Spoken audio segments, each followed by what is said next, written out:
ndugu wanataaliso, wanazahlife na wanavyuo wote, maadhimisho haya kama ambavyo nimesema awali ni kielelezo cha ukomavu wa fikra na uwajibikaji wa vijana katika kujenga hoja, kujadili changamoto na kutoa mapendekezo ya namna kuimarisha sekta ya elimu hapa nchini. Hili ni jukwaa muhimu la kushirikisha mawazo, kuchochea ubunifu, lakini pia tunakwenda kuandaa viongozi wa sasa na wa baadaye. Leo mnaposherehekea miaka 21 tangu kuanzishwa kwa TAHLISO mwaka 2004, ni dhahiri kuwa mmejenga misingi thabiti ya kuunganisha sauti za wanafunzi katika maendeleo ya elimu ya taifa letu. Mimi nafahamu kwamba tangu TAHLISO ilipoanzishwa imekuwa mstari wa mbele katika kulinda na kuimarisha na kudumisha amani katika taasisi za elimu ya kati na juu, kama alivyoeleza rais wetu Bwana Kiliba wakati wa risala yake. Na mimi nataka nitumie nafasi hii kumpongeza sana Bwana Godfrey Kiliba kwa kazi mzuri anayoifanya kuunganisha vijana wa Tanzania kutoka vyuo mbalimbali. Hongera sana. Ndugu wasomi wetu,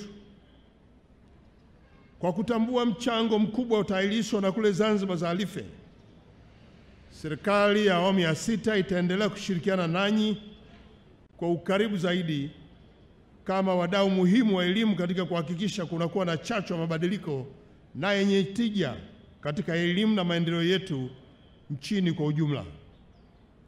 Elimu ni nyenzo muhimu sana katika kuhakikisha taifa linakuwa na wananchi wenye uwezo, maarifa, stadi na mtazamo chanya katika kuchangia na kuleta maendeleo ya kitaifa.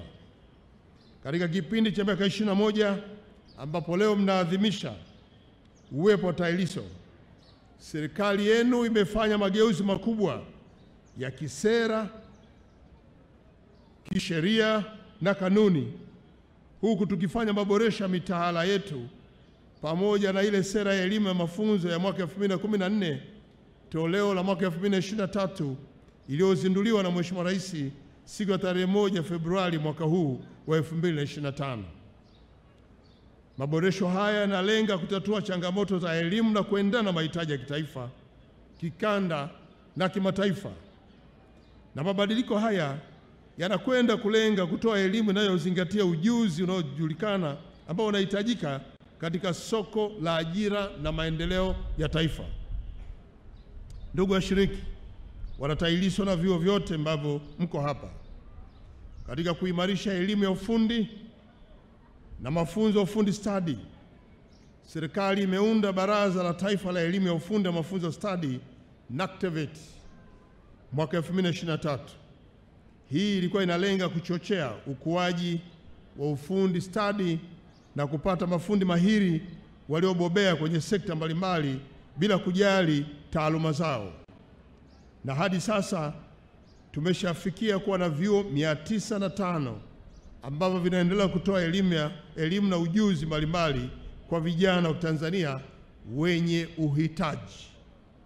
Mheshimiwa mgeni rasmi, tunapata ujasiri wa kuandaa jambo kubwa la namna hii kwa sababu tunafahamu kila mwaka kumekuwa na ongezeko kubwa katika bajeti ya bodi ya mikopo, kiasi ambacho kinapelekea kuongezeka kwa idadi ya wanafunzi wanufaika katika taifa letu.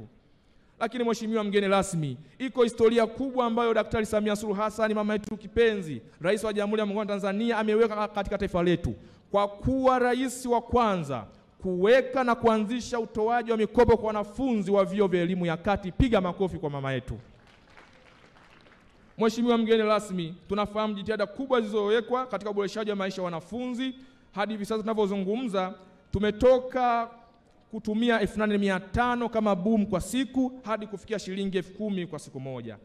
Maombi na mapendekezo yangu kwa unyenyekevu mkubwa, kwa niaba ya viongozi wa serikali za wanafunzi nchini, ninaomba serikali kupitia jukwaa hili itusaidie kuhakikisha kwamba maisha ya wanafunzi wa vyuo vikuu yanazidi kuboreshwa na kuongezeka. Tunamfahamu mama yetu ni mama msikivu, ni mama hodari, ni mwenye huruma na mwenye upendo wa hali ya juu. Ikikupendeza Mheshimiwa Waziri Mkuu, tunaomba utubebee ombi hili. Walau sisi wanafunzi wa vyuo vikuu, kutokana na maisha kupanda kwa hivi sasa, tutoke kwenye kiwango cha kupewa fedha kujikimu kwa shilingi 10,000 hadi shilingi 12,000 kwa siku. Pengine inaweza kutusaidia.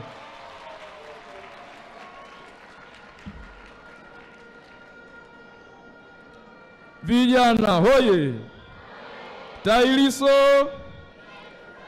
Mheshimiwa mgeni rasmi, kwa sauti hizo za bashasha na kushangiliwa huko, ni vijana hawa walikuwa na imani kubwa na rais wao kipenzi Daktari Samia Suluhu Hassan, na wewe ndio msaidizi wake mkubwa katika eneo hilo. Tunaomba ulibebe hilo Mheshimiwa mgeni rasmi, ikikupendeza.